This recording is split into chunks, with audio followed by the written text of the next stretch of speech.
안녕하십니까, 봉쌤입니다.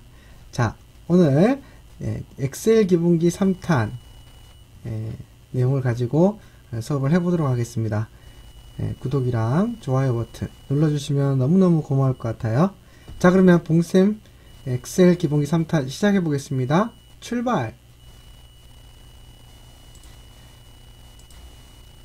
자, 어제 우리가 이 기본기 2탄에서 우리가 배운 내용이 엑셀의 어떤 데이터의 입력과 편집, 그리고 데이터의 어떤 형식들, 이런 것들을 좀 배워보았어요. 그리고 마지막에 헤어질 때 우리가 이런 데이터 있었죠. 이거 좀 확대를 좀 해보겠습니다. 654 심표 654. 자, 요런 데이터를 놓고 선생님이 저번 시간에 문자라고 말씀을 드렸는데요. 근데 그러면서도 기본 정렬이 되어 있지 않은 곳에서 문자는 기본 정렬이 왼쪽이고 숫자는 기본 정렬이 오른쪽이라고 했는데, 궁금증이 뭐였었냐면 분명히 문자라고 했는데 왼쪽에 가 있지 않고 오른쪽으로 가 있는 어떤 그에 대해서 우리가 특별한 상황이라고 얘기하면서 끝이 났었어요. 자, 그 내용을 지금부터 짚어보면서 한번 해보도록 하겠습니다. 자, 이런 식의 내용이죠. 어제 배운 내용 중에 두 번째 2탄에서 배운 내용 중에, 자, 이런 유형이 맞나요? 맞죠? 특별한 상황이라고 했어요. 자, 이걸 왜 특별한 상황이라고 하는지 좀 더 알아보도록 하겠습니다. 자, 이게 아까 우리가 2탄에서는 이게 이제 현실에서 보면은 숫자인데, 컴퓨터상에서는 문자. 사람들이 좀 가장 많이 헷갈려하는 1순위 데이터 형식이라고 볼 수 있겠어요.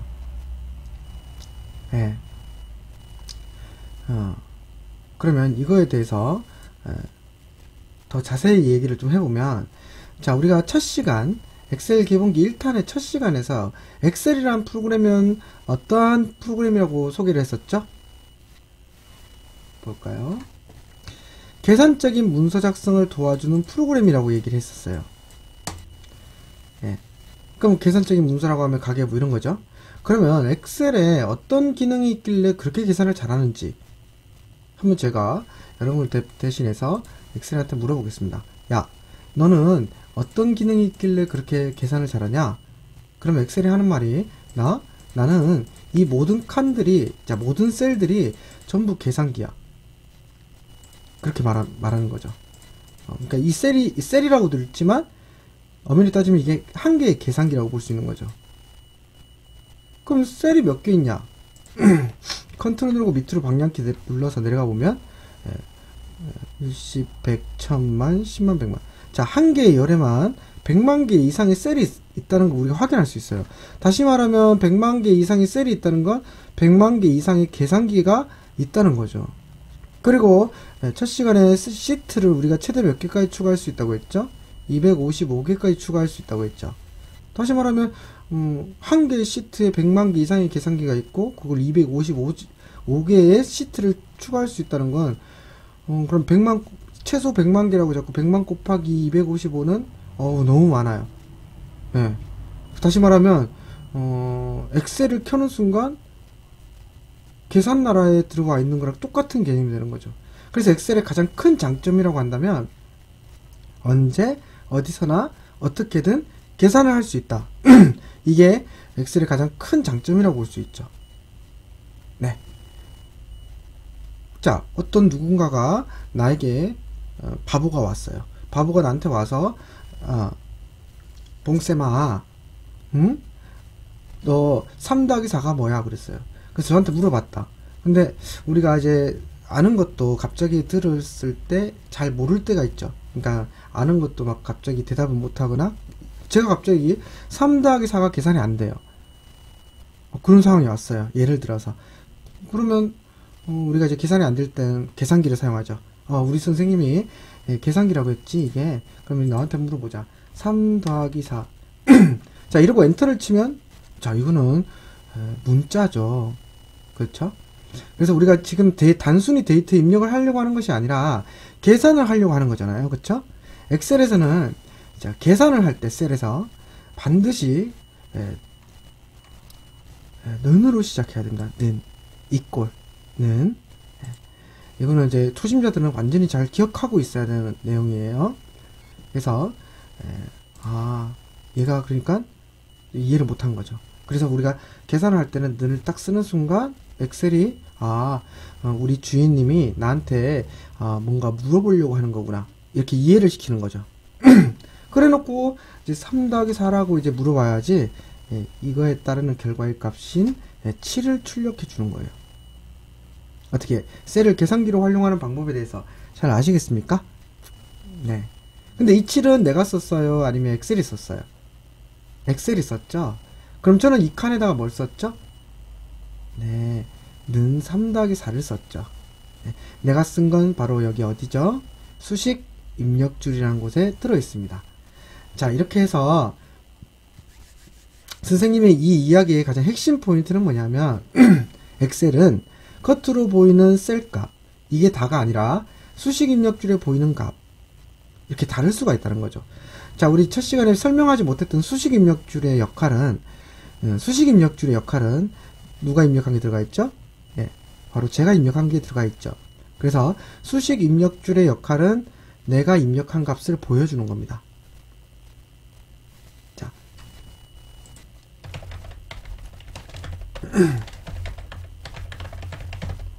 자, 다시 말하면 이걸 좀 유식하게 말하면 원본 데이터를 표시한다, 이렇게 해석할 수가 있겠죠. 네. 그래서 우리가 이제 엑셀을 어디서 배우지 않았을 때 수식 입력줄이 뭐예요? 라고 했을 땐 뭐 수식을 표시합니다, 이런 식으로 대답을 하시는데, 이제는 배웠으니까 어디서부터 이런 식의 질문을 물어봤을 때 원본 데이터를 표시합니다 라고 해야 아주 그냥 잘 배웠다라는 소리를 들을 수 있을 것 같아요. 뭐 이런 질문을 받을 일이 거의 없겠지만 네. 그리고 이 셀에 보여지는 이 7은, 자, 셀 값은 우리가 결과 데이터를 표시한다, 이렇게 해석하시면 되는 거예요. 그래서 수식 입력줄과 셀 값의 차이라고 보면 원본 데이터와 결과 데이터로 나뉜다는 것이죠. 그래서 이 이야기의 핵심은 엑셀은 좀 사람과 비슷하게, 사람도 보면 겉모습과 속마음이 있는 것처럼 엑셀도 겉모습과 이제 겉을 셀값이라고 볼 수 있겠고, 속모습은 수식 입력줄이라고 볼 수 있겠다라는 거죠. 네. 잘 이해가 되십니까? 네.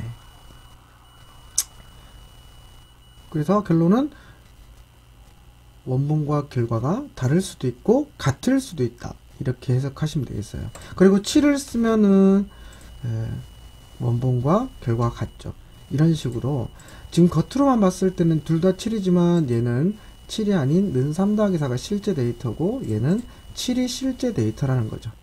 그래서 언어누가 여러분한테 이게 둘이가 같아요, 안 같아요, 이렇게 물어봤다면 여기서 바로 같아요, 달라요, 이렇게 말한다는 것 자체가 약간 좀 초심자라고 볼 수 있겠어요.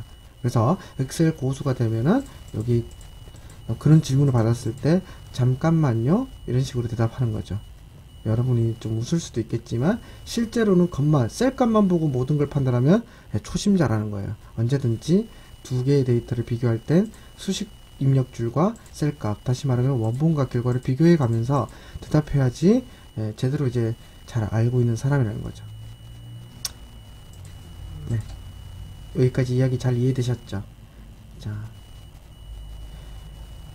이 이야기의 가장 핵심 포인트는 바로 뭐냐면 겉과 속이 다를 수 있고 같을 수도 있다, 이런 말이 가장 핵심 포인트가 되겠습니다. 자, 그러면 다시 본론으로 들어가서 우리가 어떤 거였죠? 네, 특별한 상황, 이거 얘기하다가 나온 거죠. 자, 이것도 한번 보도록 하죠.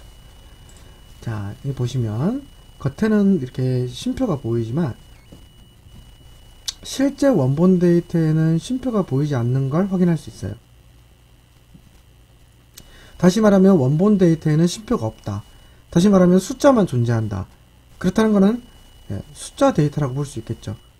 근데 겉에 보일 수 있다는 거, 아까도 금방 얘기했지만 엑셀은 이 겉에 있다고 반드시 있다고 생각하시면 안 되고 비교를 해봐야 돼요. 엑셀의 특징이 겉과 속을 다르게 표현할 수 있는 게 특징이라고 했잖아요.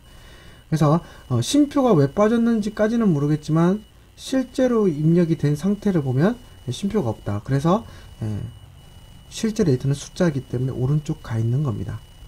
이해가 되셨나요? 네. 그러면 여기서 하나 더 짚고 넘어갈 건, 그럼 쉼표는 어디 갔냐? 자, 이런 내용이 되겠죠? 자, 선생님이 엑셀을 처음 만났던 시기가 2000년도입니다. 자, 2000년 버전에서는 2000년도 버전에서는 엑셀에 이제 데이터를 실제 원본의 데이터를 입력할 때 쉼표를 찍게 되면은 지금처럼 빠지는 게 아니라 쉼표가 그대로 박혀 들어갔어요. 그대로 박혀 들어간 거죠. 입력한 당시에는 이때. 그래서 이때 선생님이 가르치던 강사님, 저도 학원 다녔었거든요. 강사님이 쉼표를 데이터 입력할 때, 봉쌤 데이터 입력할 때 절대 쉼표를 찍지 마세요라고 굉장히 많이 강조했었어요. 근데 이제 사람들이 그런 걸 알면서도 빠르게 데이터를 입력하다 보니 이제 문서를 지문을 보면서 문제를 이제 셀에다가 적다 보니까 자신도 모르게 쉼표를 찍으면 안 된다는 걸 알면서도 자꾸 찍게 되는 거죠. 그래서 좀 문제가 많았어요.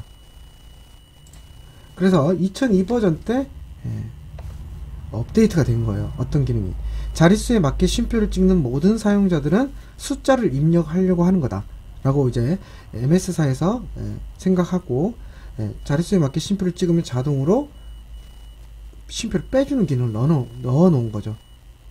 이런 식으로 지금 입력했지만 이게 실제 데이터에는 쉼표가 빠지는 것처럼 이렇게 빠지게 되는 거죠.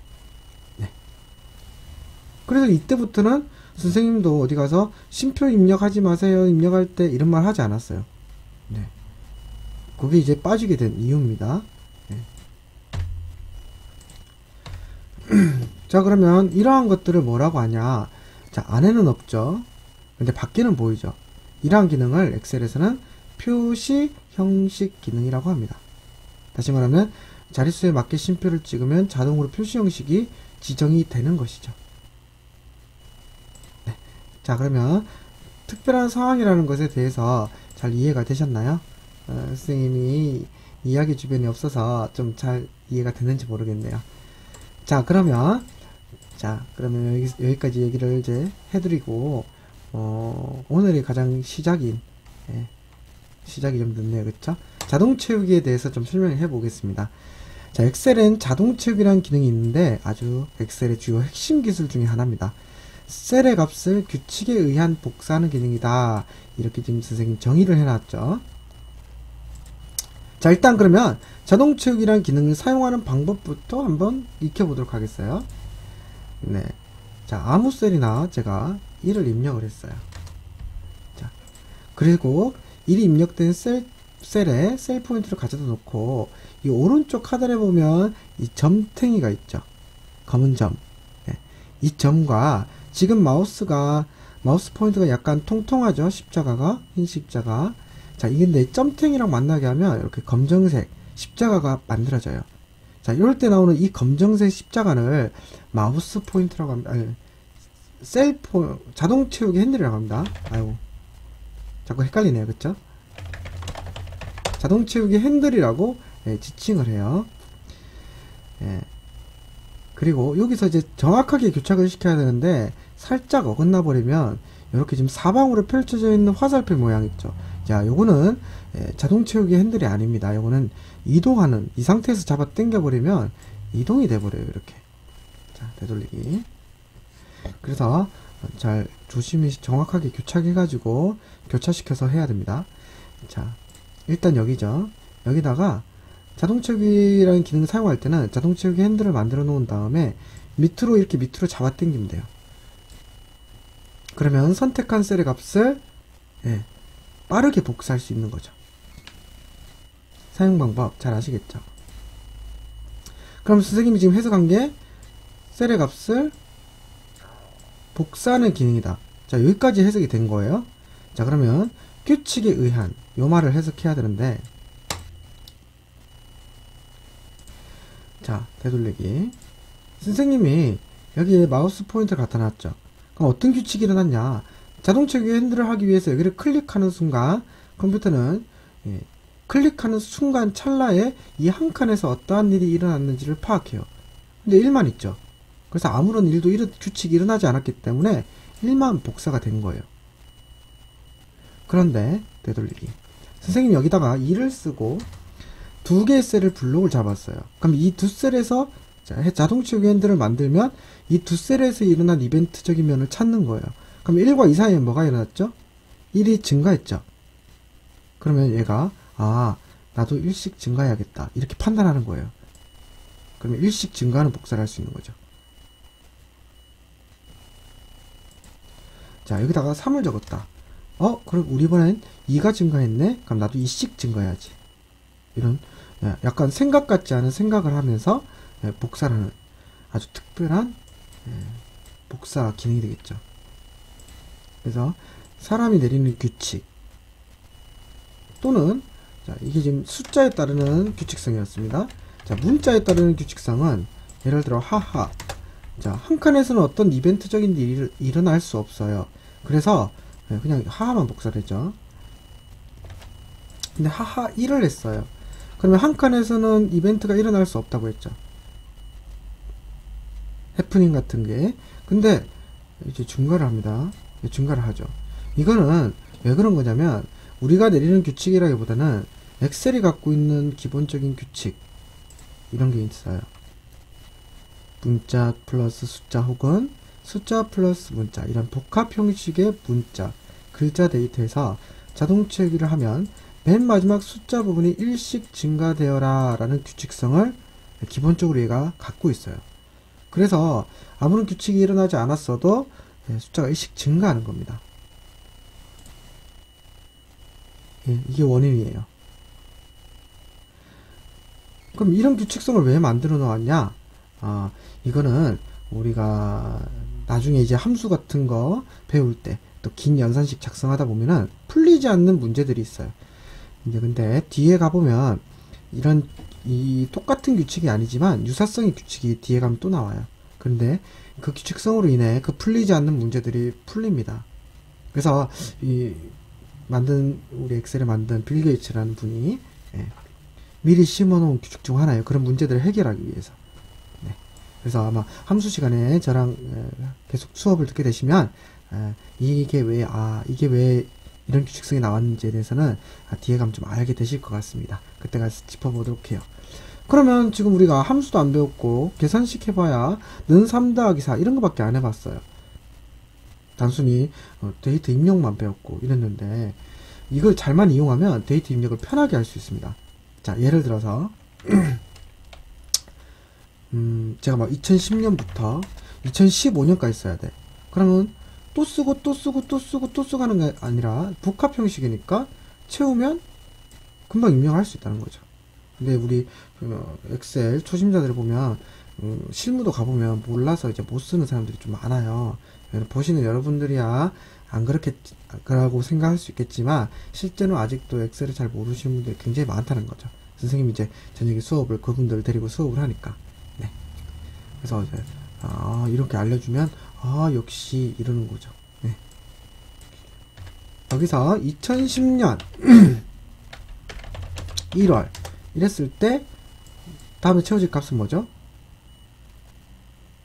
2010년 2월 맨 마지막에 있는 숫자가 1씩 증가한다 이런 거였죠. 네. 자, 여기 이런 규칙성이 있다 라는 거 알아두시면 좋을 것 같습니다. 자, 오늘 수업은 여기까지 하고요. 자, 기본기 4탄에서는 여기에 이어서 계속 나가보도록 하겠습니다. 오늘 수고하셨습니다.